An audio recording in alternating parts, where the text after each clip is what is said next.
Parking સહિતની સુવિધાઓ પણ ઊભી કરવામાં આવી છે। યાત્રીઓના માર્ગદર્શન અને સુવિધા માટે કાયમી ધોરણે સ્વાગત કક્ષ પણ છે।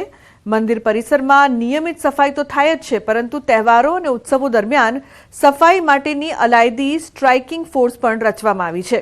ઉનાળામાં આકરા તાપથી બચવા સફેદ કલરના સ્પેશિયલ કાપડમાંથી બનાવવામાં આવેલા પેગોડા પણ અહીં છેક મંદિર સુધી લગાડવામાં આવ્યા છે। અહીં આવતા શ્રદ્ધાળુઓ ભાવવિભોર થઈને મહાદેવના દર્શન કરે છે અને સુખરૂપ સોમનાથની યાત્રા પૂર્ણ કરે છે। નરેન્દ્રભાઈ મોદી માટે આપણે પોલાદી પુરુષ એવું નામ આપી શકીએ અને એ વસ્તુ અહીંયાના ડેવલપમેન્ટ, અહીંયાના વહીવટી તંત્રનો સહકાર, અહીંયાની વ્યવસ્થા, એ દરેક વસ્તુને જોઈને કહી શકાય છે।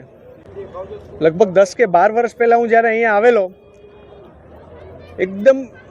એકદમ રીતે ચેન્જ થઈ ગયું છે। હું કહી નથી શકતો ક્યાં કમ્પાઉન્ડ વોલ હતી કે આઈ થિંક અહીંયા કશે બોર્ડર આવતી હતી અને બોર્ડર છેક ત્યાં સુધી બાઉન્ડ્રી સુધી પહોંચી ગઈ છે। ડેવલપમેન્ટ ખાસું એવું વધી ગયું છે। સોમનાથ મંદિર અને સોમનાથ મંદિરનું આજુબાજુનું પરિસર ખૂબ જ વિકાસ પામે। આવનારા દર્શનાર્થીઓ, આવનારા યાત્રિકો અહીંયા ખાલી એક દિવસ નહીં પણ 2-3 દિવસ માટે રાત્રિ રોકાણ કરે અને ટુરિસ્ટ પોઈન્ટ તરીકે, એક ધાર્મિક પોઈન્ટ તરીકે આ મંદિર છે એ ડેવલપ થાય એવા પ્રયાસો મોદી સાહેબના રહ્યા છે। ત્યાં સોમનાથ મંદિરની ખ્યાતિ, સોમનાથ ટ્રસ્ટની ખ્યાતિ દેશ અને વિદેશમાં આજે પ્રસરી છે, ત્યારે મંદિરનો વિકાસ પણ ખૂબ સારી રીતના થયો છે। દર્શનની જે વ્યવસ્થાઓ છે એ પણ ખૂબ સરળ અને શ્રેષ્ઠ વ્યવસ્થા છે। मैं दूसरी बार यहाँ पे आई हूँ, ये व्यवस्था बहुत अच्छा लगा देख के।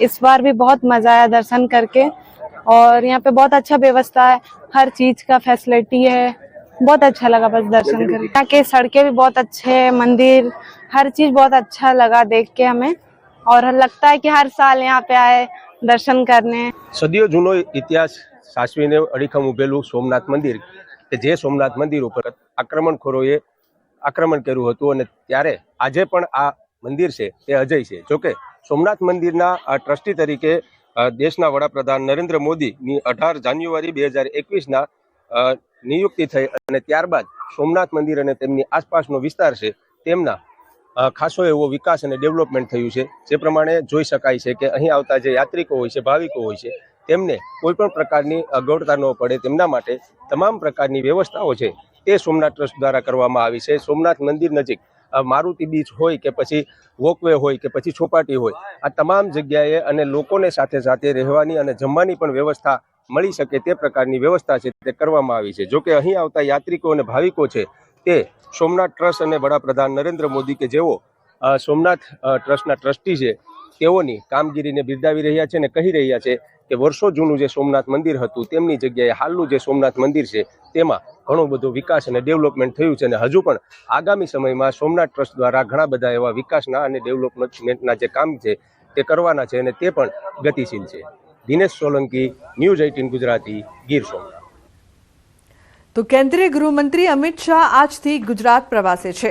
આજે અને આવતીકાલે અમિત શાહ વતનમાં, આજે સાંજે અમદાવાદ પહોંચશે અમિત શાહ। આવતીકાલે સવારે મહેસાણા જિલ્લાની વિજાપુરની મુલાકાતે, તો પિલવાઈ ગામના ગોવર્ધનના મંદિરે આવશે અમિત શાહ। નવનિર્મિત ગોવર્ધન મંદિરના દર્શન કરશે અમિત શાહ। બપોરે વિજાપુરની જીસી સ્કૂલની તેઓ મુલાકાત લેશે। કેન્દ્રીય મંત્રી અમિત શાહના પ્રવાસ અગાઉ તંત્ર સજ્જ થયું છે। તો મહત્વનું છે કે કેન્દ્રીય ગૃહમંત્રી અમિત શાહ અમદાવાદના મહેમાન બનશે। આજે સાંજે તેઓ અમદાવાદ પહોંચશે, તો બીજી તરફ આવતીકાલે મહેસાણા જિલ્લાના વિજાપુરની મુલાકાત તેઓ લેવાના છે। નવનિર્મિત ગોવર્ધન મંદિરમાં તેઓ દર્શન કરશે। દર્શન કરવા માટે ખાસ તેઓ ત્યાં પહોંચશે, જ્યાં તેઓ પૂજા અર્ચના કરશે। ધોરણ 10 અને 12ની બોર્ડની પરીક્ષા ચાલી રહી છે અને આજે ધોરણ 10માં મહત્વનું પેપર લેવાઈ રહ્યું છે। આજે ધોરણ 10માં ગણિત વિષયની લેવાઈ રહી છે પરીક્ષા। બેઝિક મેથ અને સ્ટાન્ડર્ડ મેથ્સની લેવાઈ રહી છે પરીક્ષા। વિદ્યાર્થીઓમાં ગણિતના પેપરને લઈને હોય છે હાવ, જે કે વિદ્યાર્થીઓમાં ગણિતના પેપરના હાવને ઓછો કરવા અને ડર વગર પરીક્ષા આપે તેવી વ્યવસ્થા કરાઈ છે।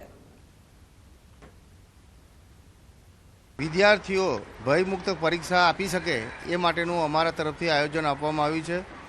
શાંતિપૂર્ણ વિદ્યાર્થીઓ પેપર આપે એવું અમે આયોજન કર્યું છે। ધોરણ 10 અને ધોરણ 12ની બોર્ડની પરીક્ષા ચાલી રહી છે અને ધોરણ 10માં આજે બીજું પ્રશ્નપત્ર છે અને ગણિતનું પ્રશ્નપત્ર છે। વિદ્યાર્થીઓ જે છે તે પરીક્ષા સેન્ટર પર પહોંચી ચૂક્યા છે। વંદે માતરમ વિસ્તારની ભાવિન સ્કૂલનું આ પરીક્ષા કેન્દ્ર છે કે જ્યાં વિદ્યાર્થીઓ જે છે તે પહોંચ્યા છે.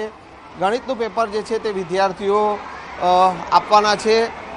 તમામ પ્રકારની વ્યવસ્થા જો કે બોર્ડ દ્વારા કરવામાં આવી છે કે વિદ્યાર્થીઓ છે તેઓ પાસેથી પણ જાણવાનો પ્રયાસ કરીશું કે આ જે ગણિતના પેપરને લઈને તેઓ શું માની રહ્યા છે. આજે ગણિતનું પેપર છે, શું કહેશો? કેવી તૈયારી? કઈ નહીં, સારી તૈયારી છે. પાસ થાય એટલું તો કર્યું છે. પાસ થાય બીજું કઈ પાસ થઈ જશું, બીજું કઈ.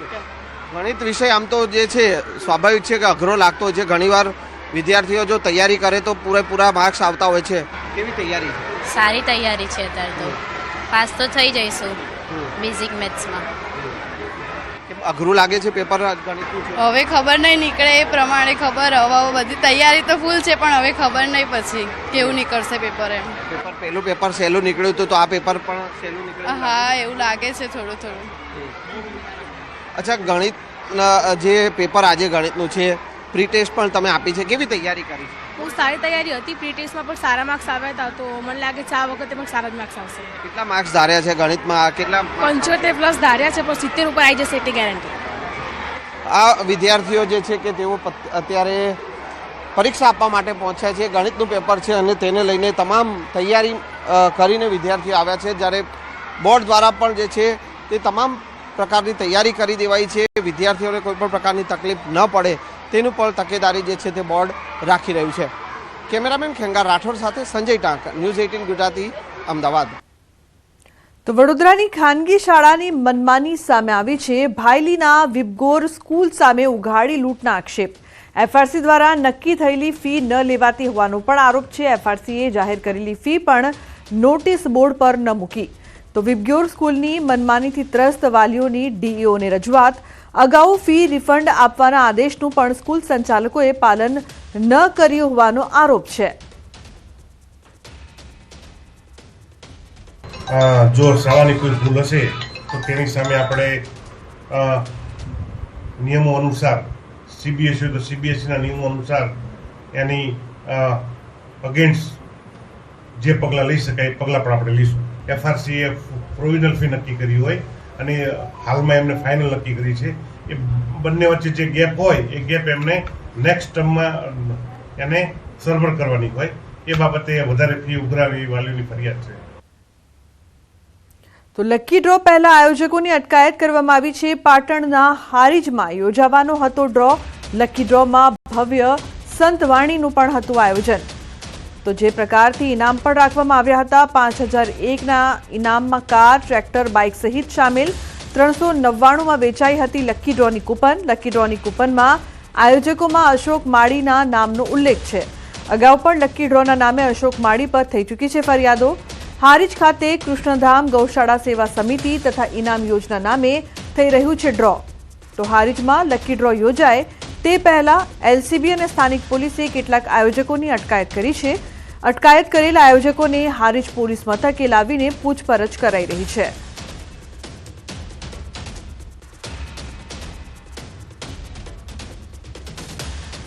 તો અન્ય સમાચાર સુરતથી. સુરતમાં લગ્ન પ્રસંગમાંથી સોનાની ચોરી કરનાર મહિલાની ધરપકડ કરવામાં આવી છે. વિસ્તારમાં મહિલાએ 9 લાખના દાગીના ભરેલા પર્સની ચોરી કરી હતી. સીસીટીવીના આધારે પોલીસે ચોરી કરનાર મહિલાની ધરપકડ કરી છે અને તમામ દાગીના રિકવર કરીને આરોપી સામે આગળની કાર્યવાહી હાથ ધરી છે. આ ગુનો આચરનાર એક મહિલા જે ઉંમર વર્ષ 24ની છે તેને પકડી પાડેલ છે અને સદર